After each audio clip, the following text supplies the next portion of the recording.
Hello and welcome once again to another episode of Open Talk.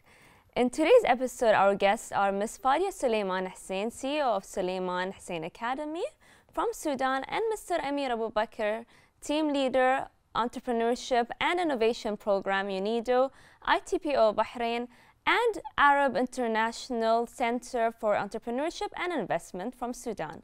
And we will talk to them about unleashing entrepreneurship and innovation in education.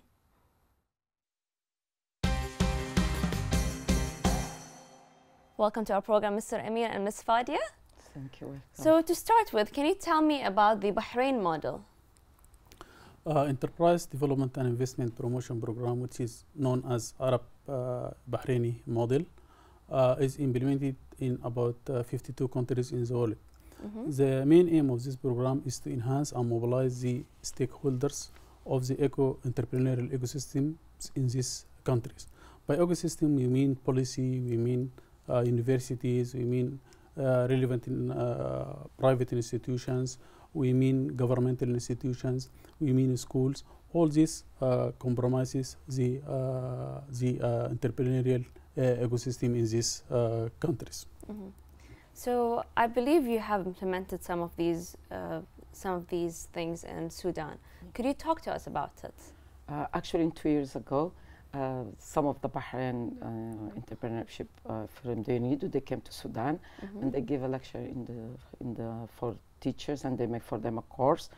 And then they came and visit our school, where we have they did for primary and for the senior, and they give them a lecture, and the children were so impressed. And then they start to do their own things. They do things by their hands, and then they come and sell it, and take the money and and give it for the poor children, for example, in the orphan house in Sudan. And the idea is they were so excited that they worked so hard, and they make the bazaar.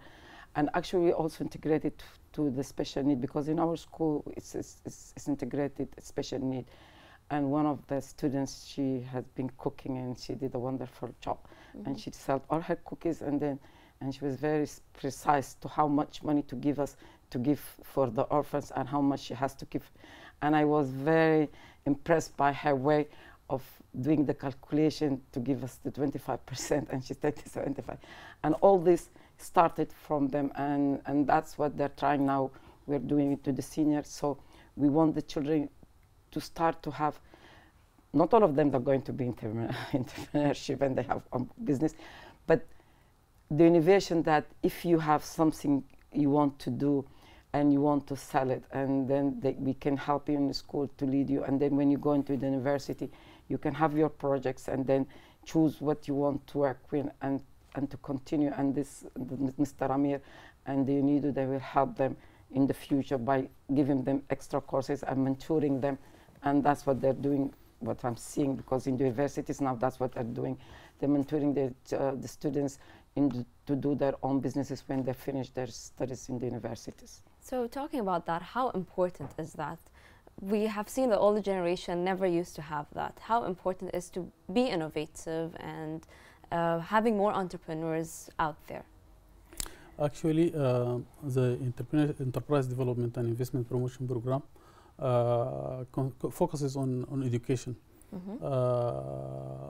with other stakeholders of the entrepreneurial ecosystem. And we have actually two programs with regard to or pertaining to education. We have university level programs and school level programs. Okay. For university level programs, we have 3 interventions. The first intervention is a program for lecturers and faculties of the universities. Okay. And the aim of this program is to facilitate them introduce entrepreneurship and innovation as a part of the curriculum. Okay. The second level is the graduate level. And the aim of this program is to enable them and facilitate them transfer their ideas or their researches into lucrative venture. Okay. The third level is the level of students themselves, and we do a program for students to think of entrepreneurship and to start their own businesses as an option. Okay. Okay, with regard to school level, we conduct training of trainers program for the school teachers, and we focus on how to inculcate and how to introduce entrepreneurship and innovation within the curriculum of the schools. Okay. Because entrepreneurship is related with innovation, is related to creativity, and also to critical thinking. And our efforts and endeavor is to introduce innovation and creativity within the curriculum of the schools. So, talking about the schools, I believe you try to implement these things. Did you face any difficulties to implement? We had, but because when they start to sell, it's not easy to stop them, because usually we tell them, you have to do the things. It's not trading thing. It's not like a shop. You have to do the things for in the house, and you come and sell it. But the children, they're sometimes lazy, so they just go and buy things from the shops, and they sell it to their colleague in the school. And to stop this was a little bit difficult. But the idea is to train the children also to be involved in the community, and how to do their things properly, and to give. When I said this especially, we insist that we take the 25% for her, because she has to know that she has to pay for the community, she has to pay for the government. Actually, we have taxes and this and that. So when you introduce it early for the student to know what they have on the liabilities on them and the profit, it will be easier in the future. And it teaches them to be responsible and honest. But that's where the tricky thing, because they're so smart and intelligent, they want to go around to get the maximum for themselves. But you have to track them back. No, this is what you're supposed to do, and this is what's not supposed to do. Yeah. And that's how the things goes. And I hope that in the future they will be better citizens and they really work properly. And the idea of, as Mr. Amir said, to put it in school curriculum, it will make it much easier in the future. That when you have an idea and you think it is different, go forward for it and ask people to help you. Sometimes you can fail, because failing is very important, that to show children not everything is a success. Of course. When you fail, you have to try again and change your way of thinking for doing it next time better. And that's how things goes usually, and make things better for everybody. And especially to put them in the community, because now everybody, this is a problem. But to be involved in the community in early stage, this is much better for everyone. It is very important. It makes you more responsible as a human being or as a person. Citizen, yeah. Yes. So, in your opinion, how has the education evolved in the last decade? Education is going fast. Okay. And especially in creativity. And in our actually in Sudan, we're a little bit slow to be in hands with the everyday change in education. Because when you're seeing now everybody's using electronic board, using the electronic devices, which is sometimes when the children, they sit for it in a very long time, it is very dangerous. But still people, they use it, the children in some schools, in preschools. But all the time we say, you have to see the best for the kids, not to sit in the front of the X-rays for a long time, because it's not healthy. But education is going faster. We can see it every day, the new devices, new ways of but adding and maths 1 and 2 and 3, this is usually everybody, but still education is going fast, especially in modeling, in doing new ideas, in how to get, especially for the special need, and people now are putting them to give them good education, and they can be good citizens, and they can have their own work. And so if for a special need you can do this, for intelligent and normal kids, it's much, it can be done for them to be more intelligent and more, they say the intelligent percent is increasing, that's what scientists say. And we can see it actually. We can see that the new children are more intelligent from what we had been thinking in our time and our way. And I hope they're going to be really better than us. Usually we think for our next generation to be better than us. And well, they're being guided by you guys. Of course, I'm sure. of course, they have to be guided by someone. But usually children, they don't want to be guided, and that's what we'll tell them all the time. You cannot get the knowledge by yourself. We will help you, we will guide you, we will mentor you. But give us space, and we will give you space to continue to do your things yourself. But new generation are a little bit quicker. They are, yeah. Things to with be the done technology. in seconds. Yes. In addition to that, there are some dimensions which is introduced to the education systems, especially introduction of entrepreneurship, creativity, and innovation by training and facilitating students in how to do, for instance, projects like market research and business model development and business plan development and product development, so as to facilitate them when they graduate, they can start their own business from early stages. Of course, it's important. It teaches you self-independence, how to be interactive, and do things by yourself. How to be creative. Exactly. How to solve your problems. Exactly. Yeah. This is soft skills are very important. It is. It's very important and indeed. it's very important to inculcate it while they are very young, because they can grow with this. So, going back to the Bahrain model, having it practice in different countries, how important is that? Actually, the importance of this Bahraini model, because it is a model which is recognized internationally. This model is implemented in so many countries, India, China, most of the Arab countries, many of the African countries, and also some of the Latin American countries and some European countries like Russia, like Turkey, like Armenia. All these countries are now adopting this model, and of course is a UNIDO model. And the importance of this model is that it is interdisciplinary model.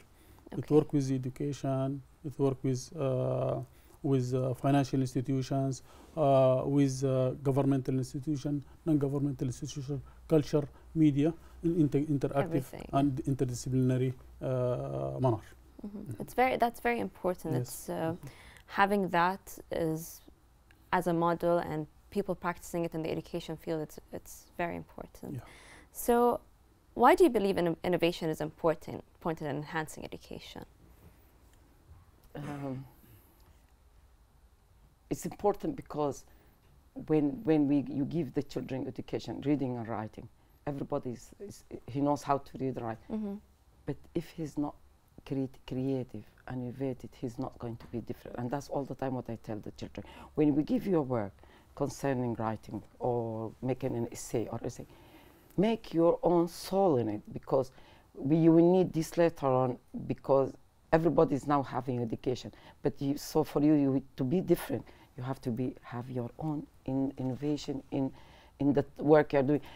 You think comprehension is just writing, whatever, but when you give them these guides, he will try his best to try to be different from what he used to do. Now today on the meeting, some people are saying that people like to imitate each other. If you have a shop here, tomorrow there's going to be another shop, the same thing. For this, we try to. You want to make a shop, do it in another place with another innovation and ideas where it will be a little bit different, so you can attract new things in the work you're doing. Education is to make children to be creative by giving them the space to learn whatever they like, because sometimes also we guide the children. We said usually we want you to be a doctor or engineer. We never say I want you to be a football player, I want you to be a musician. And culture play a role in innovating their children what to be in the future. And for this in the school all the time we try to tell parents, especially because kids, they don't know what they want to do, but we give them the way of their leads in the future. And then we tell them, don't say to your child, I want you to be a doctor, I want you to be an engineer. Within the educational years, you can see what your child likes and dislikes, and you can help him. You give them all the opportunity to do. Let them play football, let them play sports, music, acting, drawing, and then see which is best for them and help to be better. And we tell children in the hobbies, whatever the hobby you want to do, if you play music, let's make a music day in the school, and then you can gain some money. If you want to draw, let's make a drawing. It's not easy, but still, it's a small job. You do it for the kids. It will help for them in future to be inventors and entrepreneurship when whatever the future is going to be for them. Education is very important, and that's what we mean, education and education and education. And what we mean by education, don't put the students in a box and feed them. Yeah.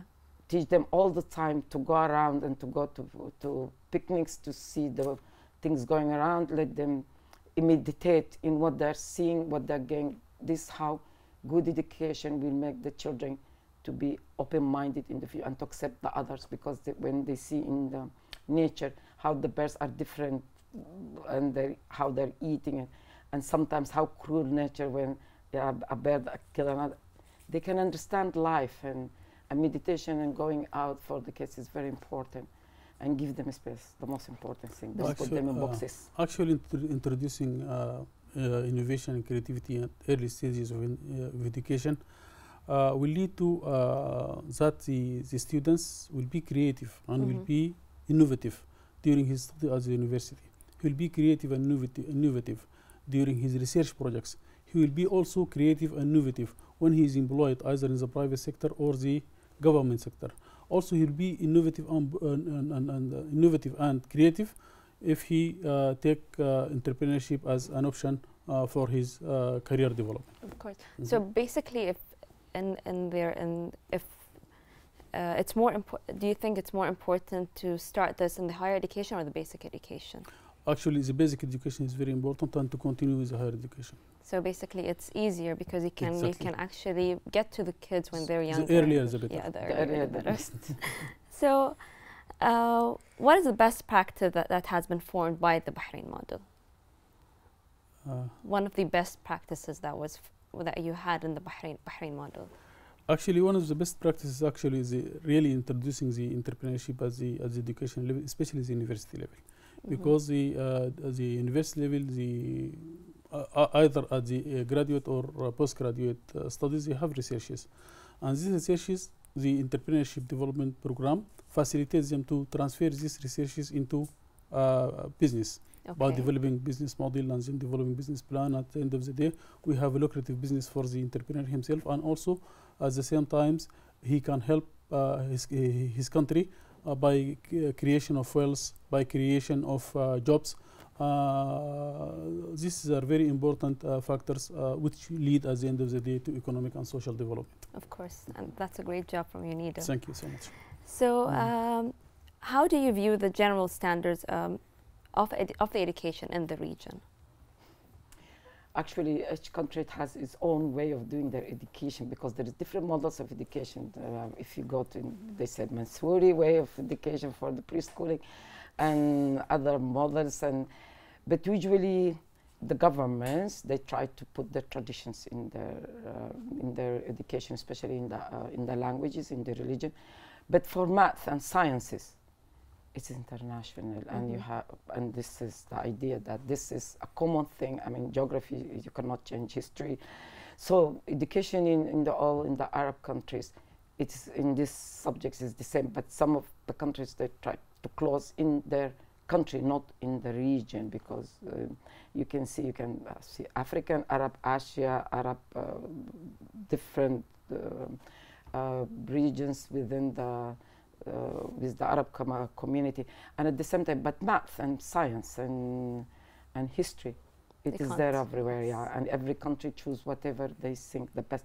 But math, I think, we are trying now in Sudan to increase the math way of doing maths, because we think maths, it is the key for a lot of new science, for technology and physics and biology. Maths now is there in everywhere.